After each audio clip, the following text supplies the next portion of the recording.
हमारे जो हिंदी का संस्कृत भाग है उसका आज मैं आखिरी चैप्टर लेकर आया हूँ। इससे पहले के सारे वीडियो मेरे चैनल पे उपलब्ध हो चुके हैं। तो देखिए आज का जो हमारा चैप्टर है सुभाषित रत्नानी, सुंदर वचन रत्न है, ये इस चैप्टर का नाम है। देखिए इसका जो हिंदी भाग जो अर्थ है उसे आपको ऐसा समझाऊंगा कि फिर कभी नहीं भूलेंगे। तो अगर आप मेरे चैनल पे नए हैं तो मेरे चैनल पे जो प्लेलिस्ट है उसमें जाकर आप जो संस्कृत जो भाग है हिंदी का उसे हर वीडियो देख सकते हैं।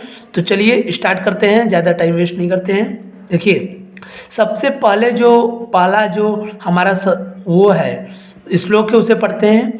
भाषासु मुख्या मधुरा दिव्या गिवाड़ भारतीय, भाषाओं में मुख्य मधुर दिव्य अलौकिक गिवाड़ भारती देववाड़ी तस्या हिम मधुर, और उससे भी देखिए भाषाओं में सबसे मुख्य और मधुर अलौकिक है देववाड़ी, और तस्या और उससे भी मधुरम मधुर है इसका काव्य। और तस्मात् दपि, इसे तस्मात् दपि नहीं तस्मात् और धन अपि, देखिए इसका संधि विच्छेद करिए, तस्मात् अपि इसका संधि विच्छेद हो गया। उससे भी सुभाषितम मतलब कि उससे भी मधुर है इसका सुंदर वचन। एक बार और देखते हैं। देखिए भाषासु मुख्या मधुरा दिव्या गिवाड़ भारती, भाषाओं में मुख्य मधुर अलौकिक है देववाड़ी। यह गिवाड़ मतलब देखिए संस्कृत भाषा या देववाड़ी, और भारती मतलब भाषा या वाड़ी। तो देखिए देववाड़ी सबसे संस्कृत भाषा या देववाड़ी सबसे भाषाओं में मुख्य मधुर्य दिव्य है। तस्या ही मधुरम और उससे भी मधुर है इसका काव्य। और तस्मात् अपि और उससे भी मधुर है सुंदर वचन सुभाषितम, मतलब इसके जो संस्कृत भाषा है उसका जो सुंदर वचन है इससे भी सुंदर है। अब देखिए आगे चलते हैं अगले श्लोक पर। देखिए सुखार्थिनो कुतो विद्या, कुतो विद्यार्थिन सुखम, सुख चाहने वाले को कुतो मतलब कहाँ विद्या, सुख चाहने वाले को कहाँ विद्या प्राप्त होगी। कुतो विद्यार्थिनम सुख, और विद्यार्थी जो हैं उन्हें कहाँ सुख है। देखिए सुखार्थिन व त्यजदे मतलब त्याग देना चाहिए। सुखार्थी सुख चाहने वाले को देखिए त्यजेद मतलब त्याग देना चाहिए विद्या को। और विद्यार्थिन व त्यजम सुखम, और विद्या को चाहने वाले को सुख का त्याग कर देना चाहिए। एक बार और देखिए सुखार्थिन कुतो विद्या, सुख चाहने वाले को विद्या कहाँ, कुतो विद्यार्थिना सुखम, और जो विद्या चाहने वाले हैं उन्हें कहाँ सुख है। सुखार्थिन वा त्यजदे विद्यम, देखिए जो सुखार्थी हैं उन्हें विद्या का त्याग कर देना चाहिए। विद्यार्थी वा त्यजेत सुखम, अर्थात विद्यार्थी को सुख का त्याग कर देना चाहिए। देखिए तीसरा देखिए हम देखते हैं जल बिंदु, जल का जो बूंद बूंद निपातेन मतलब गिरने पर क्रमशः पुर्यते घट, मतलब देखिए जल के बूंद बूंद गिरने से क्रमशः अर्थात एक क्रम रूप से अगर घट अर्थात घड़े में जो जल है वो क्रमशः रूप से बूंद बूंद गिर रहा है तो एक बार घड़ा भर जाता है। सहेतु इसी तरह सर्व विद्याना मतलब सभी विद्याओं में धर्मस्य धर्म च धनस्य, और धर्म और सभी विद्याओं और धर्म तथा धन के लिए यही सत्य है।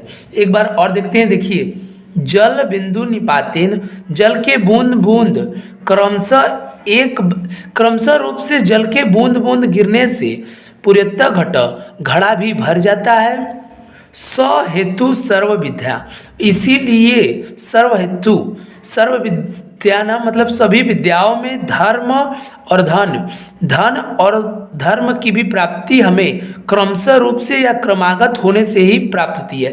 कहने का यहाँ अर्थ है कि एक विद्यार्थी, देखिए एक विद्यार्थी को निरंतर रूप से मतलब धीरे धीरे ही लेकिन निरंतर क्रमागत होना चाहिए। जैसे कि देखिए क्रमागत रूप से जो जल के बूंद बूंद हैं उसके गिरने से घड़ा भर जाता है, उसी तरह विद्या, धन और धर्म की प्राप्ति आपको धीरे धीरे निरंतर रूप से धीरे धीरे कार्य करने पर प्राप्त हो जाएगी। देखिए हम चलिए चौथा श्लोक पढ़ते हैं। काव्य शास्त्र विनोदेन कालो गच्छति धीमताम। धीमताम मतलब बुद्धिमान लोगों का जो समय है वो काव्य शास्त्र विनोदेन, विनोदेन मतलब सुनने में, काव्य शास्त्र को सुनने में कालो उनका जो समय है वो काव्य शास्त्र को सुनने में बीतता है। और व्यसनेन च मूर्खा, और जो मूर्ख व्यक्ति का समय है वो निद्रा अर्थात निद्र सोने में और कलह अर्थात दूसरे झगड़ों आदि में बीतता है। एक बार और देखते हैं। देखिए काव्य शास्त्र विनोदेन, देखिए विनोदेन मतलब होता है सुनना, कालो मतलब समय बीतना, गच्छति समय मतलब कालो गच्छति मतलब समय का बीतना, धीमताम बुद्धिमान लोगों का जो समय है वो काव्य शास्त्रों के को सुनने में बीतता है तथा व्यसनेन च मूर्खा, और जो मूर्ख व्यक्ति है उसका जो समय है वो निद्रा अर्थात नींद में और दूसरे व्यक्तियों से कलह करने में या तो फिर झगड़ा करने में बीतता है। देखिए पांचवा देखते हैं। न चौराहाय न राजाहाय न भातृभाजम न च भारकारी व्यय कृते वर्धते एवं नित्यम विद्या धनम सर्वप्रधानम। विद्या जो धन है वो सभी धनों में प्रधान है।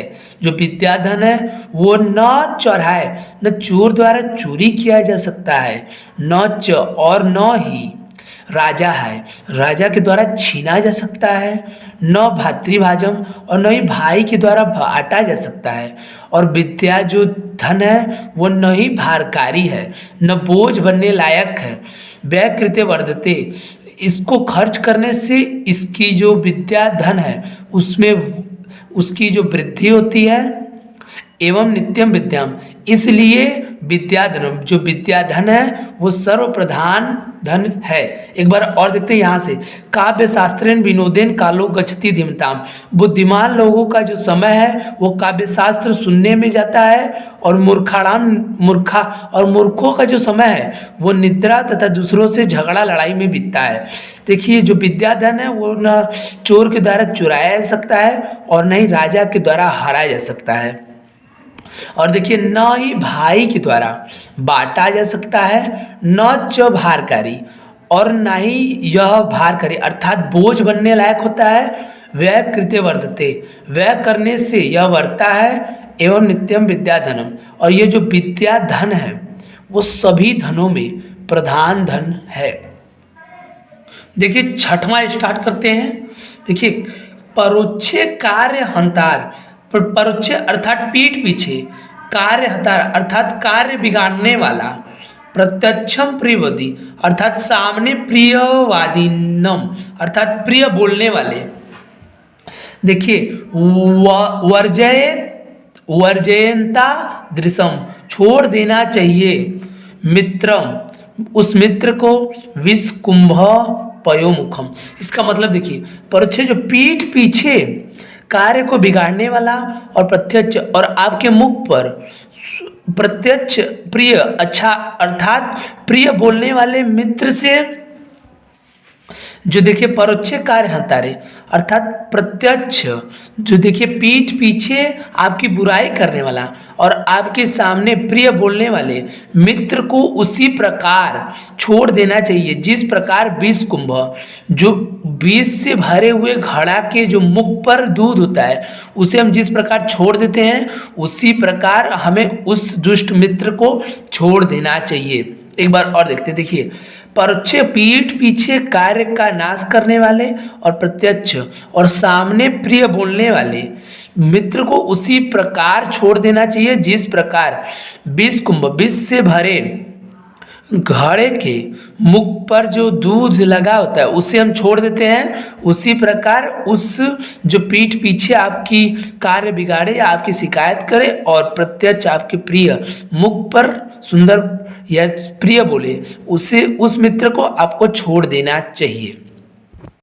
आगे चलते हैं अगले श्लोक पे। देखिए, उदेति सविता, उगते समय जो सविता अर्थात सूर्य, ताम्रस्ताम और उसके बाद एवास्तिमेति च, मतलब देखिए इसका उगते समय जो सूर्य है और जो डूबते समय ताम्र अस्तम, मतलब डूबते समय सूर्य की जो ताम्र अर्थात लालिमा है, एवास्तमेति मतलब एक समान ही रहती है, च एक समान ही रहती है, संपत्तौ च विपत्तौ च महत्ता में रूपता, मतलब जो महान पुरुष होते हैं या विद्वान पुरुष होते हैं वो संपत्ति के होने या संपत्ति होने या विपत्ति में वो सूर्य के समान, जैसे सूर्य उगते समय और डूबते समय उसकी लालिमा एक समान होती है, उसी प्रकार विपत्ति में या सुख में वह विद्वान पुरुष एक समान व्यवहार करते हैं। एक बार और देखते हैं।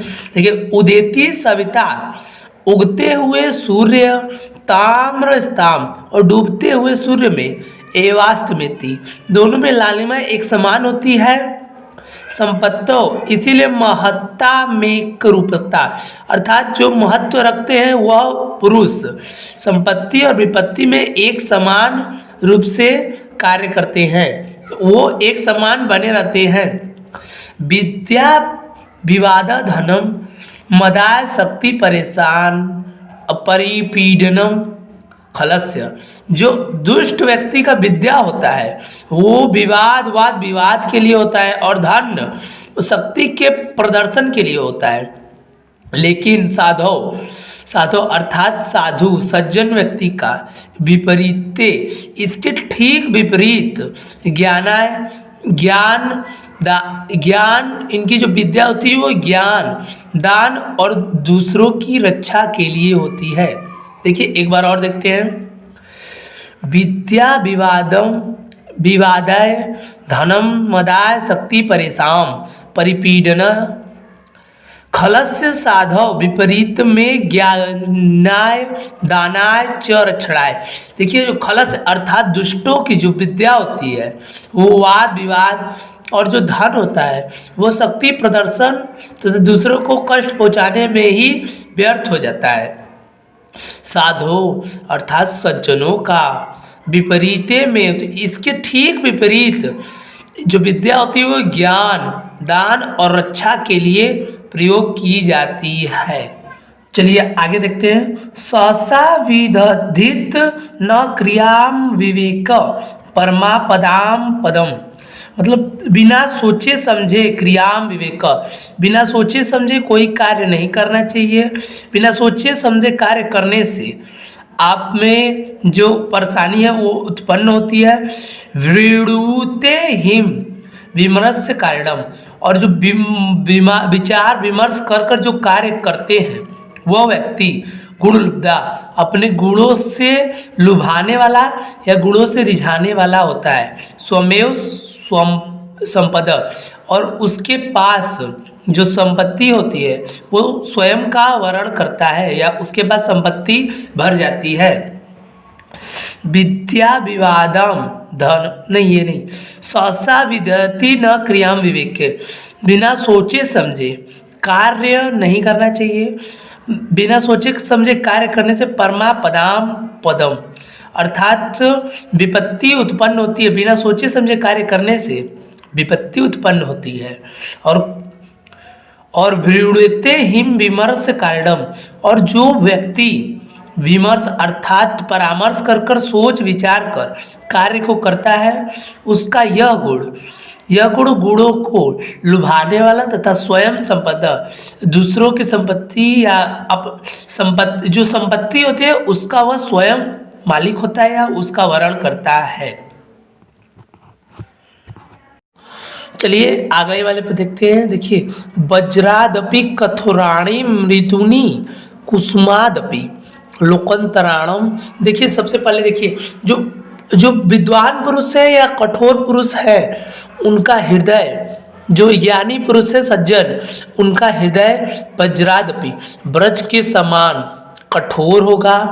मृदुनी, मृदु अर्थात कोमल, कुसुमादपि जो फूल होते हैं उसके समान उनका हृदय कोमल भी होगा, और वज्रादपि अर्थात ब्रज के समान उनका हृदय कठोर भी होता है। ऐसे पुरुष को लोकात्तरों अर्थात संसार में चितांसी कौन को नु विज्ञातु महितु, इस संसार में ऐसे व्यक्ति को कौन नहीं जानता है। एक बार और देखते हैं।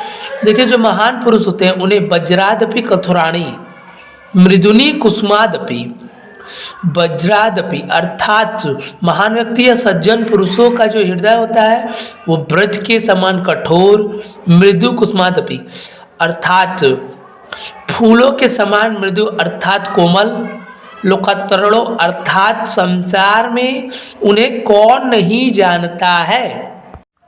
देखिए आखिरी वाले पे चलते हैं। देखिए, प्रीणाति यह सुचरित, प्रसन्न करता है यह जो सुचरित्र अर्थात अपने सुंदर चरित्र से, पितरम पुत्र अर्थात पिता को, सपुत्रो वही पुत्र है, यदा भर्तुरेव जो अपने भर्तुरेव अर्थात भर्त धन एव अर्थात अपने पति को, जो हितम इच्छति जो हित चाहने वाली है, ततम कलत्रम वही पत्नी है।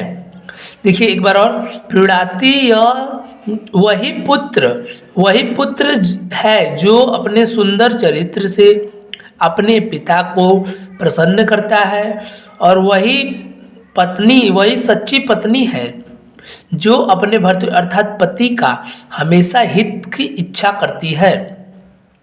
तनि मित्राम मित्रम पदी सुखे च समक्रियम यदा अर्थात वही मित्र है जो आपत्ति अर्थात आपत्ति में और सुख में समक्रिय अर्थात समान तरह से व्यवहार करे। एतत्र जगति इस संसार में यही एतत्रयम मतलब अर्थात यह तीन जगति इस संसार में पुण्य कृतो अर्थात जिस व्यक्ति ने सबसे अधिक पुण्य किया है उसे ही अच्छे पति, अच्छे पुत्र और अच्छी पत्नी, अच्छी पुत्र और अच्छे मित्र की प्राप्ति होती है। एक बार और देखते हैं। देखिए, प्रीणाति यह सुचरिते पितरम सपुत्रो वही पुत्र है जो अपने सुंदर चरित्र से अपने पिता का प्रसन्न करता है। यदा भर्तुरेव हितम इच्छति वही पत्नी है जो अपने भर्तुर अर्थात पति की हित चाहती है। तन मित्रम पादी सुखे च समक्रियम तीनों जो इन तीनों की अवस्थाओं में यह समान व्यवहार करता है। ऐसे तीनों जो है वो पुण्य कृत्य अर्थात पुण्य करने वाले को ही ऐसी ये तीनों चीज़ें प्राप्त होती हैं।